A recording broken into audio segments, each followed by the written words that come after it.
mahal? Tigilan mo ng pagtawag ng mahal sa asawa ko.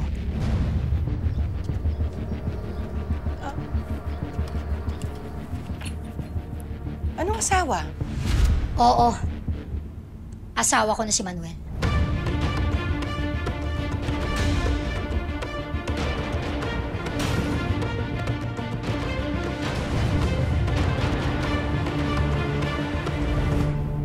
Anong asawa mo si Manuel? Sino ka ba? Kilala mo ko. Nagkausap na tayo minsan. Tinulungan ko pa ang asawa ko para maghanap ng pera para sa anak niya. Ikaw si Hazel? Oh, yes. Hazel Capistrano. And may I add, Cruz. Dahil ako na ngayon si Mrs. Manuel Cruz. Kasal na kami ni Manuel. Hindi totoo yan. Imposible. Nagbibiro ka lang. Hindi ako naniniwala sa'yo. Pakausap mo sa akin yung asawa ko. Nasaan si Manuel? Huwag mo na sabing tawaging asawang asawa ko dahil ako na asawa ni Manuel. Manuel! Manuel, kausapin mo ako! Kahit anong sabihin mo dyan, kahit anong gawin mo, magsisigaw ka man dyan, wala ka nang magagawa. Hey, Hazel, sino bang kausap mo? Alam mo kung sino kausap ko? Eh, ditong ex mo. O, eto pala. O, kausapin mo si Manuel, o. Tinuwagan mo si Pelma! At bakit hindi? Mabuti na malaman niya kung anong totoo. Para alam niya kung saan siya lulugar. Sabihin mo, mag-asawa na tayo. Sabihin mo, Manuel, mag-asawa na tayo. Hello, mahal. At mahal!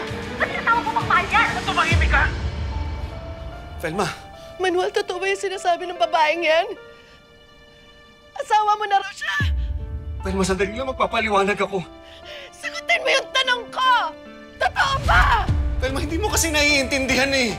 Totoo ba? Pinikot niya lang ako. Niya, anong pinikot ha? Ginusto niyang pakasalan ako! Kaya mo kayo mag-usap ng asawa ko! Anong asawa? Ako nga asawa mo eh! Ha? Hoy! Pelma, tumigil ka sabi! Manuel! Hoy! Manuel! Manuel, buksan mo ta! Hello, mahal. Huwag na huwag mo akong tatawaging mahal! Totoo nga yung sinasabi niya. Asawa mo na siya. Mag-asawa na kayo. Kasal na kayo. Pelma, napilitan lang kasi ako. Napilitan? Pelma, may nangyari kasi.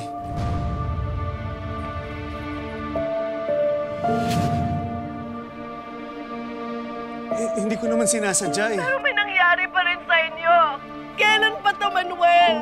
Kailan pa to? Kailan mo ba ako niloloko? Pelma, hindi kita niloloko. Isang beses lang nangyari yun. Pero panloloko pa rin yun. Pagtataksil pa rin yun. Manuel!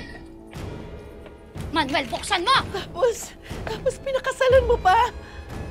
Bakit? Bakit mo pinakasalan? Buksan mo to! Ang komplikado kasi. May batas kasi dito sa Saudi. Kaya kinakailangan ko siyang pakasalan. Anong batas yun? Anong batas yun? Paliwanag mo nga sa akin. Hazel! Hindi ko siya pinikot! Ginusto niyang pakasalan ako! Hazel! Narinig mo? Kasi buntis ako! Sandali lang. Binuntis niya ako! Sandali lang. Papaliwanag ako, Pelma. Papaliwanag ako. Pinuntis mo? Bakit? Ibig sabihin, hindi isang beses na nangyari yan. Siguro may relasyon talaga kayo. Ah! Wala nga! Sinungaling! Sinungaling ka, Manuel. Buntis ah. Magkakaanak kayo. Hirap na hirap kami dito. Tapos nagbababae ka lang dyan. Hazel! Hello? O ngayon, ngayong alam mo na, siguro naman lulubayan mo na yung asawa ko. Titigilan mo na si Manuel. Huwag mo na siyang tatawagan na intindihan mo! Manuel?